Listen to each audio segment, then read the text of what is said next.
Hello. प्रश्न 17 company के निदेशक की शक्तियों एवं कर्तव्यों की व्याख्या कीजिए। परिचय।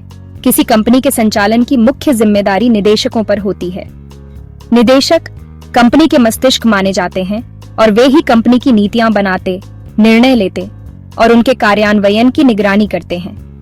भारतीय कंपनी अधिनियम 2013 के अनुसार निदेशक की स्थिति एक फिड्यूशियरी यानी विश्वासी प्रतिनिधि की होती है। निदेशक की परिभाषा धारा 2 उपधारा 34 कंपनी अधिनियम 2013 के अनुसार निदेशक वह व्यक्ति होता है जिसे कंपनी के बोर्ड में निदेशक के रूप में नियुक्त किया गया हो। रियल केस उद्धरण पलब्रुक बनाम रिचमंड माइनिंग कंपनी। इस केस में कहा गया कि निदेशक कंपनी के एजेंट, ट्रस्टी और प्रतिनिधि होते हैं। निदेशकों की शक्तियां मुख्यतः दो प्रकार की होती हैं। पहली होती है सामान्य यानी रूटीन शक्तियां। ये वे कार्य हैं जो रोजमर्रा के व्यवसाय से संबंधित होते हैं, जैसे कर्मचारियों की नियुक्ति करना, कंपनी की नीतियां बनाना, कर्ज लेना या देना, बैंक खाता खोलना या संचालित करना और कंपनी के खर्चों की निगरानी करना।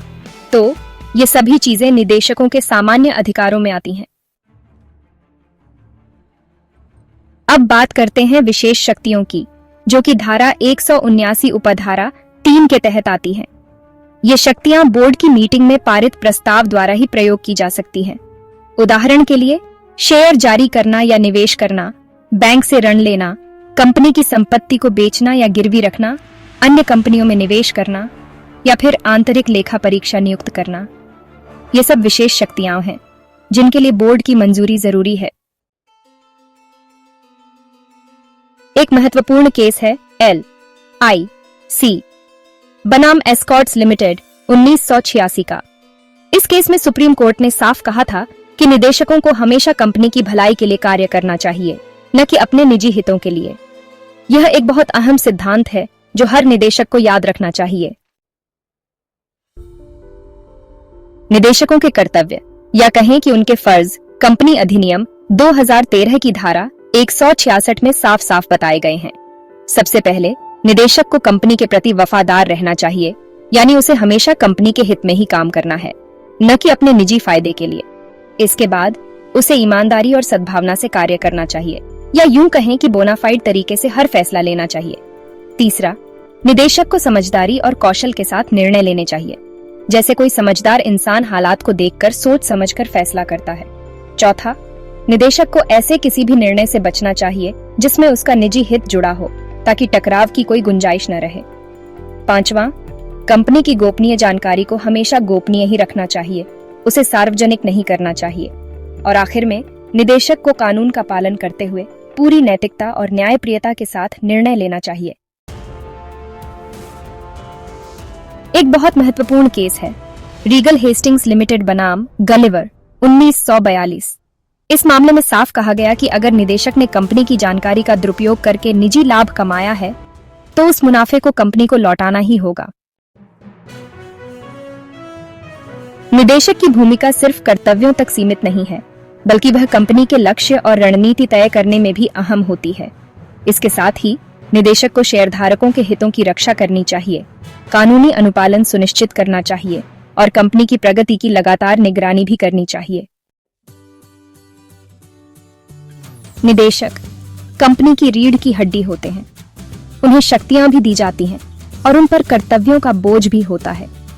अगर वे ईमानदारी, बुद्धिमत्ता और कंपनी के हित में कार्य करें, तो कंपनी न केवल लाभ में रहती है, बल्कि समाज और देश की उन्नति में भी योगदान देती है।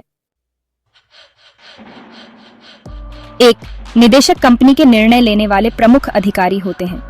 उनकी प्रमुख शक्तियां होती हैं रोजमर्रा का प्रबंधन, ऋण लेना, संपत्ति बेचना, निवेश करना, शेयर जारी करना और कर्मचारियों की नियुक्ति करना।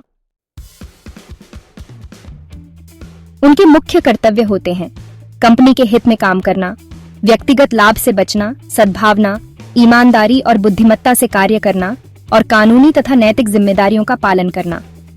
धारा 166 कंपनी अधिनियम 2013 निदेशकों के कर्तव्यों को स्पष्ट करती है।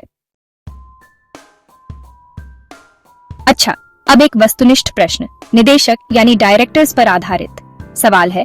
कंपनी अधिनियम 2013 की कौन सी धारा निदेशकों के कर्तव्यों से संबंधित है? विकल्प हैं ए धारा 149, बी धारा 166, सी धारा 172 या डी धारा 2 उपधारा 34। सही उत्तर है बी धारा 166। तो उम्मीद है आपने सही चुना होगा। चलिए अगला सवाल, निदेशक का कार्य किस प्रकार का होता है? आपके विकल्प हैं ए एजेंट, बी ट्रस्टी, सी कंपनी का प्रतिनिधि या डी उपरोक्त सभी। सोचिए और जवाब दीजिए। सही उत्तर है विकल्प डी उपरोक्त सभी। प्रश्न 3, निम्न में से कौन निदेशकों की विशेष शक्तियों में आता है? विकल्प ए कार्यालय की सफाई, विकल्प बी फोन बिल भरना, विकल्प सी ऋण लेना या विकल्प डी पोस्ट भेजना। सही उत्तर है विकल्प सी ऋण लेना। प्रचार निम्न में से कौन सा निदेशक का कर्तव्य नहीं है? विकल्प हैं ए कंपनी की गोपनीयता बनाए रखना, बी निजी हित के लिए काम करना, सी सद्भावना से काम करना या डी टकराव से बचना। तो सोचिए और सही उत्तर चुनिए। सही उत्तर है विकल्प बी निजी हित के लिए काम करना। प्रश्न 5, रीगल हेस्टिंग्स लिमिटेड बनाम गलिवर केस किससे संबंधित है? विकल्प हैं ए निदेशक की नियुक्ति, बी शेयर होल्डर के अधिकार, सी निदेशक का निजी लाभ या डी कंपनी का दिवाला। सही उत्तर है विकल्प सी निदेशक का निजी लाभ। धन्यवाद। प्लीज वीडियो को लाइक, सब्सक्राइब, शेयर और कमेंट करना ना भूलें।